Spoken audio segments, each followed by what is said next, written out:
হরে কৃষ্ণ। অজ্ঞানং তিমিরান্ধস্য জ্ঞানাঞ্জনশলাকয়া চক্ষুরুন্মিলিतं येन তস্मै শ্রী গুরবে নমঃ। মুখং করোতি বাচালং পঙ্গুং লঙ্ঘয়তে গিরিযৎকৃপাতমহং বন্দে শ্রীগুরুদীনতারিণীং। বাঞ্ছাকল্পতরুভ্যশ্চ কৃপাসিন্ধুভ্যো এব চ পতিতানাং পাবনেভ্যো বৈষ্ণবেভ্যো নমো নমঃ। নারায়ণ নমস্কৃত্যং নরস্যৈব নরোত্তমং দেবীং সরস্বতী ব্যাসং ততো জয়মুদীরয়ে। হরে কৃষ্ণ। জগন্নাথ মন্দিরে নৃসিংহদেবের দর্শন করছেন। জগন্নাথ মন্দিরে মহাপ্রভু জগন্নাথ মন্দিরে বিগ্রহ দর্শনে যাওয়ার পথে শ্রী চৈতন্য মহাপ্রভু প্রতিদিন শ্রী নৃসিংহদেবের শ্রী বিগ্রহকে প্রণাম করতেন। বিগ্রহকে প্রণাম করতেন, তার স্তব স্তুতি করতেন। শ্রী চৈতন্য চরিত্রামৃত এই লীলাটি এইভাবে বর্ণনা করা হয়েছে।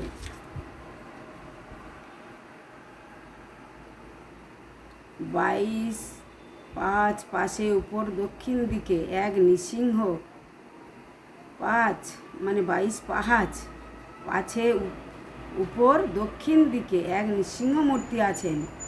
উঠিতে বাম ভাগে প্রতিদিন তারে প্রভু করেন নমস্কার। নমস্করি এই শ্লোক পড়ে বারবার। নমস্তে নরসিংহায় প্রহ্লাদ আহ্লাদদায়িনে হিরণ্যকশিপু বক্ষ শিলাটঙ্ক নখালয়ে। ইত নৃসিংহ পরত নৃসিংহ যত যত জামি তত নৃসিংহ বহির নৃসিংহ হৃদয়ে নৃসিংহ নৃসিংহ মাদ্রীর্ণং দ্রং শরণং প্রপদে। প্রভু তবে প্রভু কহিলা জগন্নাথ দর্শন, ঘরে আসি করিলা মধ্যাহ্ন ভোজন। প্রভু নৃসিংহদেবের প্রণাম করে এসে জগন্নাথ দর্শন করে নিজে গম্ভীরাজি থাকতেন। ঘরে এসে আবার প্রভু জগন্নাথ প্রসাদ গ্রহণ করছেন। দক্ষিণ দিক 22টি সিঁড়ির পশ্চাতে উপরিভাগে এবং মন্দিরে ওঠাকালীন বা বাম দিকে নৃসিংহদেবের একটি শ্রী বিগ্রহ আছে। শ্রী চৈতন্য মহাপ্রভু প্রতিদিন সেই নৃসিংহদেবকে প্রণতি নিবেদন করে বারবার এই শ্লোকটি 2টি আবৃত্তি করতেন। এই শ্লোকের 2টি আবৃত্তি করতেন। মহাপ্রভু তো পুরীধামে যখন সন্ন্যাস নিয়ে চলে যান, সেখানে থেকে প্রত্যেক দিন জগন্নাথ গরুস্তম্ভের পিছনে দাঁড়িয়ে দর্শন করতেন। সেই গরুস্তম্ভের পিছনে জগন্নাথ দর্শন করার আগে নৃসিংহ দর্শন করে তাকে স্তব করতেন। আমি আপনাকে আমার অশ্রদ্ধ প্রণতি নিবেদন করি। আপনি প্রহ্লাদ মহারাজকে আনন্দ দান করেন এবং পাথর কাটার ধারালো টঙ্কের মতো আপনার নখের দ্বারা আপনি হিরণ্যকশিপুর বক্ষ বিদীর্ণ করেছিলেন। শ্রী নৃসিংহদেব এখানে রয়েছেন এবং তিনি অন্য দিকেও রয়েছেন। সেইখানে আমি যাই। যেখানেই আমি শ্রী নৃসিংহদেবকে দর্শন করি তিনি আমার হৃদয়ে রয়েছেন এবং তিনি বাহিরে রয়েছেন। তাই আমি আদি পুরুষ পরমেশ্বর ভগবান শ্রী নৃসিংহদেবের শরণ গ্রহণ করি। এইভাবে শ্রী নৃসিংহদেবকে বন্দনা করে শ্রী চৈতন্য মহাপ্রভু জগন্নাথ দেবকে দর্শন করলেন এবং তারপর তার ঘরে ফিরে গিয়ে তিনি মধ্যাহ্ন ভোজন করলেন। গৌড়দেশ বঙ্গদেশ হতে আগত সকল ভক্তগণ মহাপ্রভুর সঙ্গে 4 মাস অতিবাহিত করলেন। এরপর মহাপ্রভু তাদের আজ্ঞা দিলেন গৌড় দেশে ফিরে যেতে।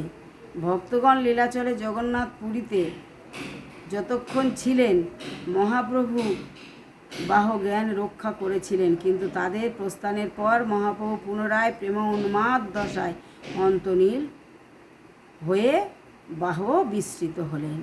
ভক্তগণ প্রভুর সঙ্গে রহে 4 মাস। প্রভু আজ্ঞা দিলা সবে গেলা গৌড় দেশে। তা সবার সঙ্গে প্রভু ছিল বাহ জ্ঞান, তারা গেল পূর্ণ হইলা উন্মাদ প্রধান। যখন ভগবান ক্ষেত্র সন্ন্যাস নিয়ে সন্ন্যাস নেওয়ার পর যখন মায়ের আদেশে সচিমাতার আদেশে যখন জগন্নাথ ধামে গেলেন, তখন ভক্তগণ সঙ্গে গিয়েছিলেন। তারা 4 মাস মহাপ্রভুর সঙ্গে ছিলেন। তখন মহাপ্রভুর বাহুজ্ঞান ছিল। তারপরে মহাপ্রভু জগন্নাথ জন্য উন্মাদ হয়ে গেছেন। রাত্রি দিনেশ পড়ে কৃষ্ণের রূপ গন্ধরস সাক্ষাৎ ভবে যেন কৃষ্ণের উপসর্গ। একদিন প্রভু গেলা জগন্নাথ দর্শনে, সিংহধারে দলইয়াসি করিল বন্ধনে। তারে বলে কোথা কৃষ্ণ মোর প্রাণনাথ, মোরে কৃষ্ণ দেখাও বলি ধরে তার হাত। সেই কহে ইয়া হয় ব্রজেন্দ্র নন্দন, আইস তুমি মোর সঙ্গে করাও দর্শন। তুমি মোর সখা দেখাও কাহা প্রাণনাথ, এত বলি জগমোহন গেলা ধরি তার হাত। সেই বলে এই দেখো শ্রী পুরুষোত্তম, নেত্র ভরিয়া তুমি করো দর্শন। পুরুষোত্তম জগন্নাথ, একে তুমি দর্শন করো। বলছে আমার প্রভু কাহা কোথায় গেল কৃষ্ণ। গরুরের পাছে রহি করে দর্শন, দেখেন জগন্নাথ হয় মুরলী বদন। মহাপ্রভু জগন্নাথের মধ্যে মুরলী বদন শ্রীকৃষ্ণকে দেখতে পাচ্ছে। এই লীলা নিজ গ্রন্থে রঘুনাথ দাস, গৌরাঙ্গ স্তব কল্প বৃক্ষে করিয়াছে প্রকাশ। কমে কান্ত কৃষ্ণ তরতি মিহতং লোকয়স্যকে, তমে প্রীতি দ্বারাধীপ মভিবোদন্য উন্মাদ হব। দ্রুতং গুচ্ছ দৃষ্টং প্রিয়মিতি, তদুত্তন ধৃত তদ ভজন্ত গৌরাঙ্গ হৃদয়ং উন্মাদং মদয়তি। হেন কালে গোপাল বল্লভ ভোগ লাগাইল, শঙ্খ ঘণ্টা আদি সহ আরতি বাজিল। ভোগ সরিলে জগন্নাথের সেবকগণ, প্রসাদ লঙ্ঘা প্রভু ঠাঁই কইল আগমন। মালা পরা ও প্রসাদ মালা পরা অঙ্গা প্রসাদ দিল প্রভুর হাতে। আস্বাদ দূরে রহু যার গন্ধে মনমাতে, বহুমূল্য প্রসাদ সেই বস্তু সর্বোত্তম। তারে অল্প খাইতে সেবক করিল যতন, তার অল্প লঙ্ঘা প্রভু জিহ্বাতে যদি দিলা। আর সব গোবিন্দের আঁচলে বান্ধিলা, কোটি অমৃত স্বাদ পাঙ্গা প্রভুর চমৎকার। সর্বাঙ্গে প্রভুর নেত্র বহে অশ্রুধার, এই দ্রব্য এত স্বাদ কাহা হইতে আইল। কৃষ্ণের অধরামৃত ইথে সঞ্চারিল, এই বুদ্ধ মহাপ্রভুর প্রেম বেশ হইল। জগন্নাথের সেবক দেখি সম্বরণ কইল, সুকৃতি লভ্য ফেলা লব বলেন বারবার। ঈশ্বর সেবক পুছে কি অর্থ ইহার, প্রভু করে কহে এই যে দিলা কৃষ্ণা ধরামৃত। ব্রহ্মাদি দুর্লভে এই নিন্দয়ে অমৃত। কৃষ্ণের যে ভক্ত শেষ তার ফেলা নাম, তারে এক লব সে যে পায় সেই ভাগ্যবান। তারে এক লব যে পায় সেই ভাগ্যবান। সামান্য ভাগ্য হইতে তার নাহি হয় প্রাপ্তি নাহি হয়, কৃষ্ণে যাতে পূর্ণ কৃপা সেই তাহা পায়। সুকৃতি শব্দে করে কৃষ্ণ কৃপা হেতু পূর্ণ, সেই যার হয় ফেলা পাই সেই ধন্য। এত বলি প্রভু তা সবারে বিদায় দিলা, উপল ভোগ দেখিয়া প্রভু নিজ বাসা আইলা। হরে কৃষ্ণ।